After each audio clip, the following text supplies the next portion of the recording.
Gusto namin sabihin sa'yo, Lea, na ang 30,000, yan na ang last offer namin. Hindi na madagdagan yan. 30,000. Feeling ko naman, marami ka ng mga groceries na pwede mong idagdag doon sa iyong paninda. Pero dito sa 100, kailangan mo munang masagot ng tama bago mo makuha. Again, saka huli-hulihang tanong.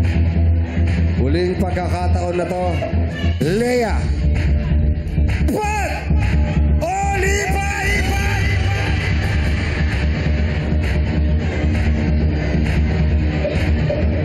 Huling tanong, Lea.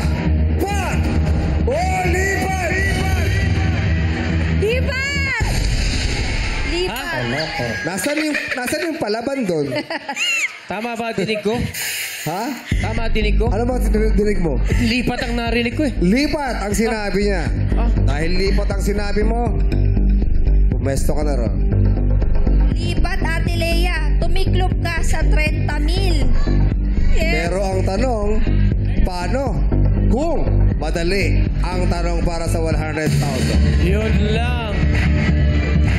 Yun lang. Pero dahil lipat na, ang pinili mo, magtatanungan na tayo.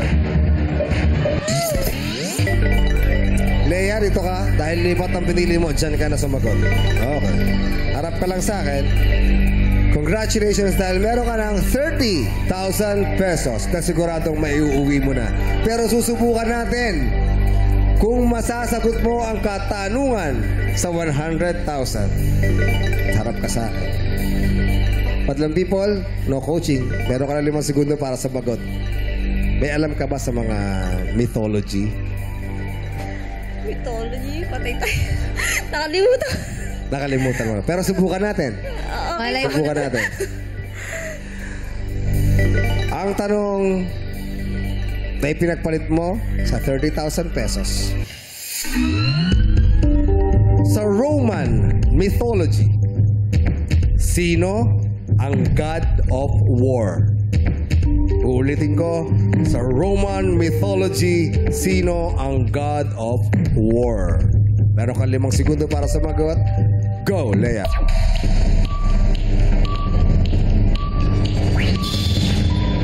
Naku. Sapol, sino? Mahula ka. Wala lang, ate. God of mythology. Roman. Zeus.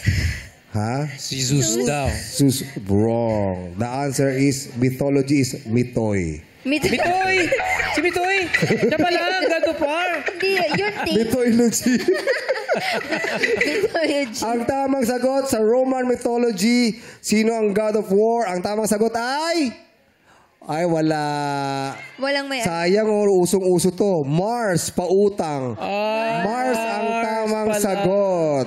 Yes, sa Roman God of mythology, War. sino ang God of War? Ang tamang sagot ay Mars. Good choice, Lea!